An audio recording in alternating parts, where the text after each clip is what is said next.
Hello friend, welcome to my channel study fuel. Friends, यहाँ पर मैं आपके लिए लेके आया हूँ जीके से रिलेटेड 24 क्वेश्चन जो आपके आने वाले एग्ज़ाम के लिए बहुत ज़्यादा इम्पोर्टेंट है। तो चलिए शुरू करते हैं फ्रेंड। क्वेश्चन नंबर फर्स्ट, सर्वप्रथम इंडिया शब्द का प्रयोग भारत के लिए किस भाषा में किया गया था? तो फ्रेंड, इसका सही आंसर हो जाएगा आंसर नंबर बी, ग्रीक भाषा में किया गया था इंडिया शब्द का प्रयोग।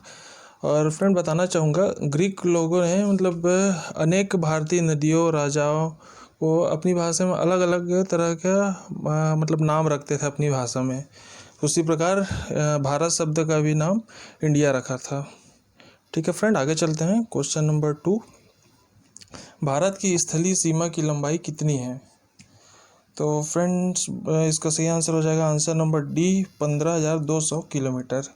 भारत की स्थलीय सीमा की लंबाई 15,200 किलोमीटर है, जो कि भारत के 17 राज्यों को छूती है स्थलीय सीमा, और लगभग 7 देशों के साथ लगी हुई है। ठीक है, आगे चलते हैं। क्वेश्चन नंबर 3, भारत के कितने राज्य समुद्र के तट रेखा में हैं? तो फ्रेंड्स, का सही आंसर हो जाएगा आंसर नंबर सी, 9 राज्य जो समुद्र तट रेखा समुद्र तट रेखा में है। तो फ्रेंड बताना चाहूँगा, वर्तमान में 9 राज्य और 5 केंद्र शासित प्रदेश की सीमाएं समुद्री तट रेखा से लगी हुई है। चलिए आगे चलते हैं। क्वेश्चन नंबर 4, भारत में निम्नलिखित में से किस राज्य की तट रेखा सबसे लंबी है? तो फ्रेंड, इसका सही आंसर हो जाएगा answer number C, Gujarat. Gujarat एक ऐसा राज्य है जिसकी तट रेखा सबसे लंबी है भारत में। ठीक है फ्रेंड, बताना चाहूँगा, गुजरात के समुद्री तट की लंबाई 1214.7 किलोमीटर है, जो देश की कुल मुख्य भूमि के तट का लगभग 23% हिस्सा है। ठीक है फ्रेंड, आगे चलते हैं। क्वेश्चन नंबर 5, भारत और पाकिस्तान के बीच अंतर्राष्ट्रीय सीमा किसके द्वारा सीमांकित की गई है? तो फ्रेंड, इसका सही आंसर हो जाएगा answer number C, Radcliffe line. Bharat और पाकिस्तान के बीच अंतर्राष्ट्रीय सीमा रेड क्लिफ लाइन के द्वारा सीमांकित की गई है। फ्रेंड बताना चाहूँगा, यह रेखा 17 अगस्त 1947 को भारत के विभाजन के बाद भारत और पाकिस्तान के बीच बनी थी। चलिए आगे चलते हैं। Question number 6,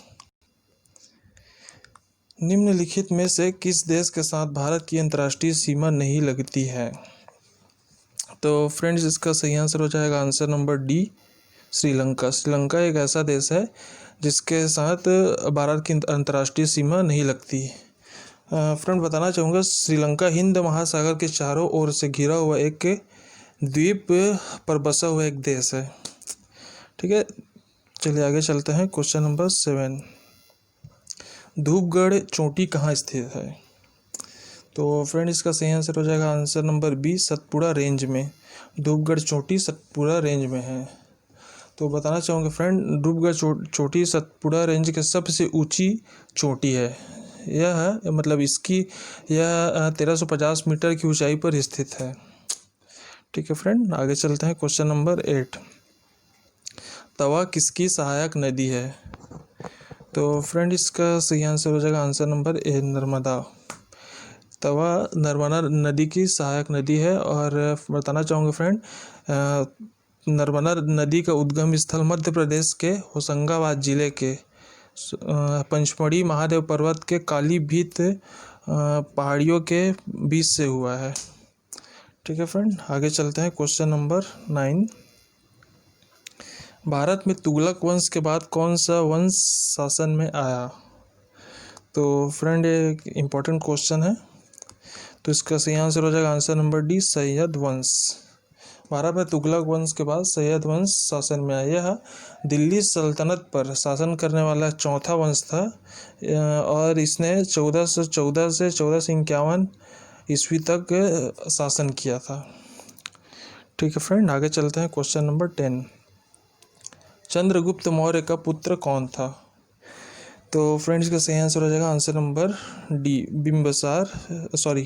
answer number A, Bindusara है, जो कि चंद्रगुप्त मौर्य का पुत्र था। ठीक फ्रेंड, आगे चलते हैं। क्वेश्चन नंबर 11,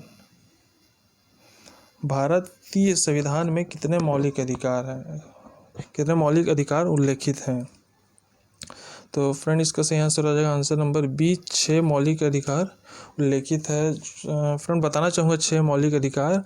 पहला है आपका समता या समानता का अधिकार, दूसरा स्वतंत्रता का अधिकार, तीसरा शोषण के विरुद्ध अधिकार, चौथा धार्मिक स्वतंत्रता का अधिकार, पांचवा संस्कृति और शिक्षा संबंधी अधिकार, और छठवां हो जाएगा फ्रेंड संवैधानिक अधिकार। ये सभी 6 अधिकार उल्लेखित हैं भारतीय संविधान में। ठीक है, आगे चलते हैं। क्वेश्चन नंबर 12, भारत का प्रथम वायसराय कौन था? तो फ्रेंड इसका सही आंसर हो जाएगा आंसर नंबर ए, लॉर्ड कैनिंग। भारत का प्रथम वायसराय लॉर्ड कैनिंग था, जो कि 1858 में बनाया गया था। आगे चलते हैं। क्वेश्चन नंबर 13, एक्स किरण की खोज किसने की थी? तो फ्रेंड इसका सही आंसर हो जाएगा आंसर नंबर ए, WC रॉन्टजन। यह एक जर्मनी के भौतिक शास्त्री थे और इनका पूरा नाम है विल्हेम कॉनराड रॉन्टजन। ठीक है फ्रेंड, और सन 1895 में इन्होंने इसकी खोज की थी। और बताना चाहूँगा एक्स किरण का मतलब अज्ञात किरण है, इसलिए इसे अज्ञात मतलब इसका कोई मतलब कारण नहीं है, तो इसलिए इसको अज्ञात किरण कहा जाता है। ठीक फ्रेंड, आगे चलते हैं। क्वेश्चन नंबर 14, हिमाचल प्रदेश के किस जिले की सीमा चीन के साथ लगती है? तो फ्रेंड इसका सही आंसर हो जाएगा answer number A, Kinnaur. Himachal Pradesh के किन्नौर जिले के साथ चीन की सीमा लगती है। फ्रेंड किन्नौर के बारे में बताना चाहूँगा। किन्नौर जो है देवताओं की भूमि के नाम से विख्यात किन्नौर, जो कि हिमाचल प्रदेश के शिमला के ऊपर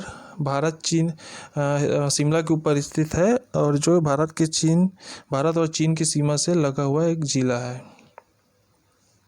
ठीक है फ्रेंड, आगे चलते हैं। क्वेश्चन नंबर 15, नागार्जुन सागर बांध किस नदी पर बना है? तो फ्रेंड इसका सही आंसर हो जाएगा answer number B, Krishna. Nagarjuna Sagar बांध कृष्णा नदी पर बना हुआ है, जो कि कृष्णा नदी आंध्र प्रदेश पर स्थित है। ठीक है, आगे चलते हैं। क्वेश्चन नंबर 16, कैबुल लामजाओ जो विश्व का एक इकलौता तैरता हुआ राष्ट्रीय उद्यान है, कहाँ स्थित है? फ्रेंड बताना चाहूँगा एक वेरी इंपॉर्टेंट क्वेश्चन है। ठीक है, तो इसको ध्यान दीजिएगा। कैबुल लामजाओ जो विश्व का एक अकेला तैरता हुआ राष्ट्रीय उद्यान है, वो कहाँ स्थित है? तो फ्रेंड इसका सही आंसर हो जाएगा आंसर नंबर बी। तो फ्रेंड ये भारत के मणिपुर में है, और मणिपुर राज्य के विष्णुपुर जिले में यह स्थित है। यह लोकटल झील का अभिन्न एक हिस्सा है, और बताना चाहूँगा इसका क्षेत्रफल लगभग 40 वर्ग किलोमीटर है। ठीक है फ्रेंड, तो इसको ध्यान दीजिएगा, एक बहुत इंपॉर्टेंट क्वेश्चन है।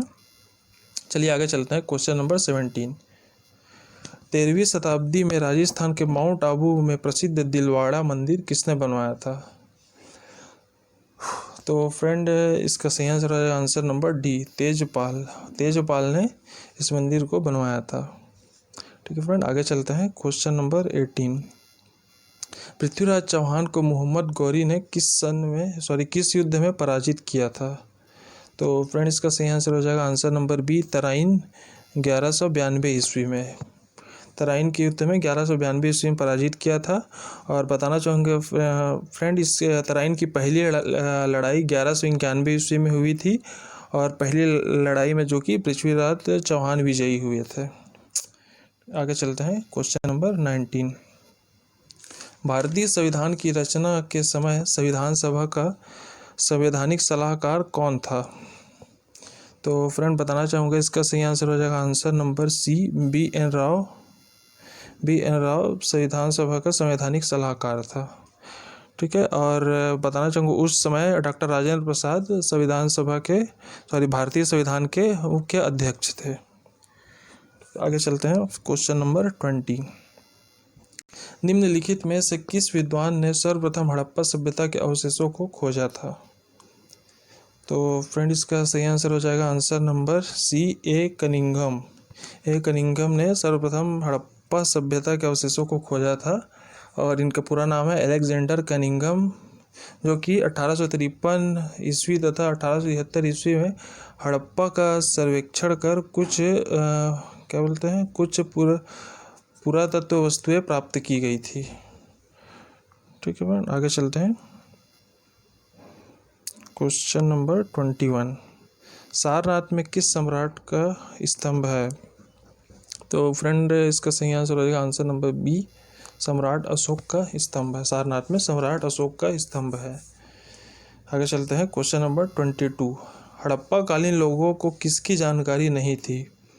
तो फ्रेंड ये भी एक बहुत ज़्यादा इम्पोर्टेंट क्वेश्चन है। तो हड़प्पा कालीन लोगों को लोहा की जानकारी नहीं थी, तो इसका सही आंसर हो जाएगा आंसर नंबर सी। फ्रेंड बताना चाहूँगा यहाँ के लोगों को सोना, चांदी, तांबा, कांसा और सीसा आदि का ज्ञान था, किंतु लोहा का ज्ञान नहीं हुआ था। तो एक इम्पॉर्टेंट क्वेश्चन है, ध्यान रखिएगा। चलिए आगे चलते हैं। क्वेश्चन नंबर 23, ब्रिक्स में अक्षर बी किस देश को प्रदर्शित करता है? ये भी एक बहुत ज़्यादा इम्पोर्टेंट क्वेश्चन है। तो फ्रेंड इसका सही आंसर हो जाएगा आंसर नंबर सी, ब्राज़ील।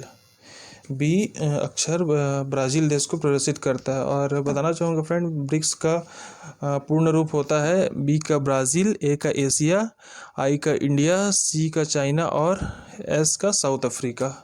तो एक बहुत ज़्यादा इम्पोर्टेंट क्वेश्चन है फ्रेंड, इसको याद रखिएगा। चलिए चलते हैं। क्वेश्चन नंबर 24, विश्व में सबसे विशाल मरुभूमि कौन सी है?